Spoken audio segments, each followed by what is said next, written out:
Hello, everyone, and welcome again to another episode of The One Thing. And today I have someone I'm truly excited to have on. I've got Rob Talbot.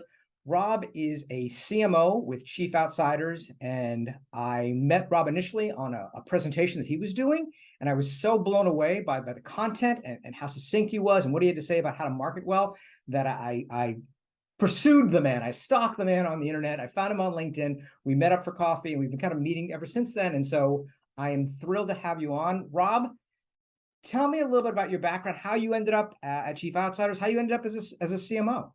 Absolutely. So I went to UCLA Business School, let's just say late last century, I won't give the year, and studied marketing. And after business school, I went to work for HBO, home box office, on customer acquisition and did a little bit of work on the branding as well.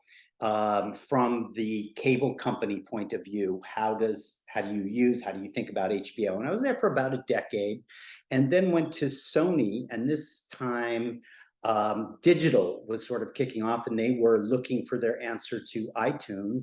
And we came up with a very interesting product called Sony Connect, which is the ability to stream product. And Sony has this vast library. So terrific experience. And after that, I worked at Realtor.com. So parlaying the digital experience of how to find customers online, how to give them what we want, we use that to keep traffic to the Realtor.com. And then after that, I realized there were things I liked about large corporations, but ultimately I like to come in, fix things, and move on. And that's sort of where Chief Outsiders comes in. And the idea of a fractional CMO is kind of a new one, but there are a lot of companies who can't afford to bring somebody on or don't need to, but need that initial structure. Who are the people? What are the processes? What are the technology? And then how do we go to market? So since I've been at Chief Outsiders, I've been here a little over 6 years, and I've had 50 clients that I've shepherded along, and I'm really proud of this work. I really do think it's the best work I've done in my career. Wow. Yeah, it's nice to see that kind of variety, huh? Where you're not really, as you said, you spent a decade at one company, and now you've got 50 companies in 6 years. That's a lot of variety in there. It's variety across, as you said.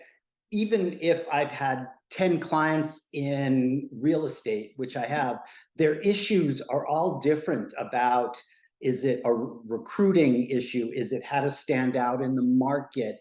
Is it more about, how do they grow or scale? So, and this as a marketer as well, even though two companies might look the same or provide the same things, their path to success is usually very different. Right, right. Well, as you know, as is the theme of this, which is the one thing, what is your one thing that if you can just get your clients to do this one thing, the rest of the world will fall into place? It's the one thing that when you get up in the morning, when you go to your clients, oh, they've got to get this down or they're not going to be successful. Tell me what your one thing is, Rob. I've been beating the drum about unique value propositions and how do you stand out. I work with, for instance, a lot of technology clients, and they'll either say, well, our technology is the best, we know it is, or our customer service is terrific. And I'll say, those are interesting, but how do we quantify that? How do we position ourselves in that white space in this sea of sameness? Because so many companies will talk about ease of use or one-stop shop, right? So there's got to be that. And it really starts with two things. One is, do these companies or do these people have a really clear understanding of who their customer is, who's paying them, right? And this is all the persona development that we always do, and it's foundational, especially for technology companies. Who are we talking to? What are we designing for? What are their issues? And then how do we address that better than anybody else? And my goal with something like that is to talk to stakeholders in the company, decide what's table stakes? Everybody's got customer service. Everybody, has hopefully decent ratings on the App Store. They wouldn't be there. So what do we need to have just to be in business? And then what's valued above that? And then the last thing is what's our superpower, right? What's that spike attribute, that thing that we want to talk about, comparing us to everybody else? And from there, I like to socialize it with the team and then validate it with customers, which is really important. I had a client several years ago who, hung their hat on the fact that they were a construction company, could do very difficult engineering projects. And that's what everything said. But when I talked to literally all their customers, they said, we like them because they're union, they can scale so they don't miss a deadline. And that's really all they care. They knew all the other stuff, right? So you have to validate it. And then the last piece to that is looking at all of your touch points. Does your website say it? Do your emails say it? Do all your LinkedIn profiles talk about it?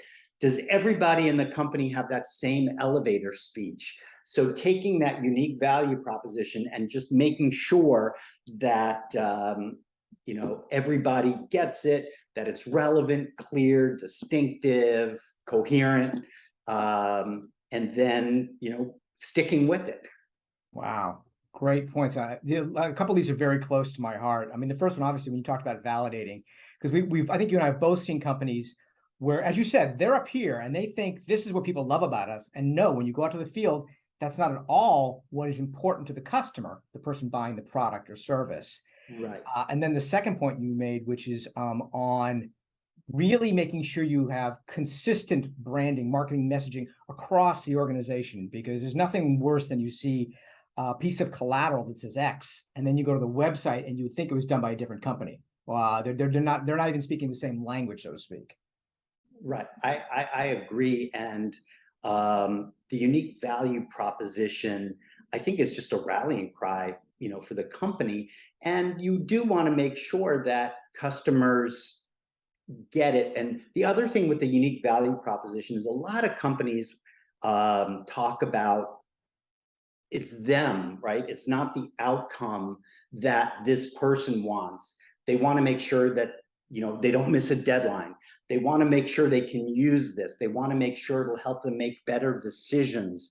And you have to be careful always to think about customer outcome versus what the company thinks. And I always do my first test when I look at a company's website, and it says, we do this, we do this, we do this. And it's like, well, that's great that you do it, but what's in it for me? Right. And so I always do the you to we ratio and say, we really have to be customer focused here. And you have to tell me who this customer is, what their day is like, why they're using you, how it fits in.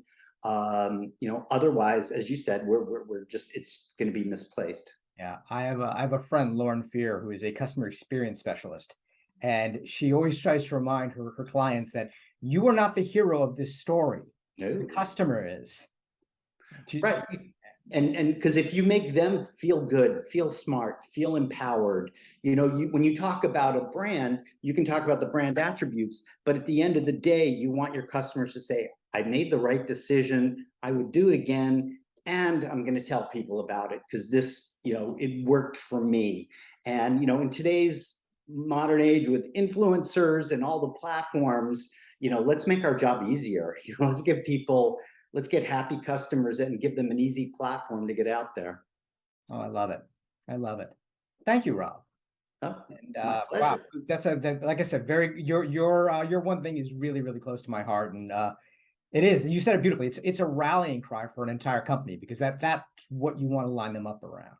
And it's so important too, because a lot of companies, at least companies that I come in with now, they have a problem, they want to move quickly. And I get that. But you don't want a cart before the horse, and you don't want to go out and spend money against a message that might not resonate. So it's important to sort of do this work, and it can be done, in a relatively short amount of time, but I wouldn't skip it just to start turning knobs or sending out mail, because you're that's called like just random acts of marketing, you know, versus a path that you can take that will build you for the long term and hopefully help you be more efficient in your spend and what you're trying to do. Random acts of marketing. Yeah, and we all know that the consumer is not a fan of random acts of marketing, right? And it won't, not only will it not get you where you're going, it's hard to measure the attribution of what's working, what's not.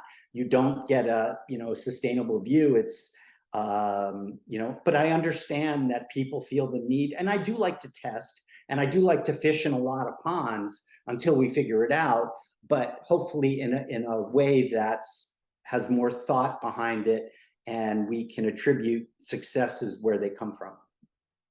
Wow. Beautiful. I love it. Thank you, Rob. Thank you for being on, and thank you for watching, folks. This was The One Thing. Pleasure. Talk to you soon, Seth. Thanks so much.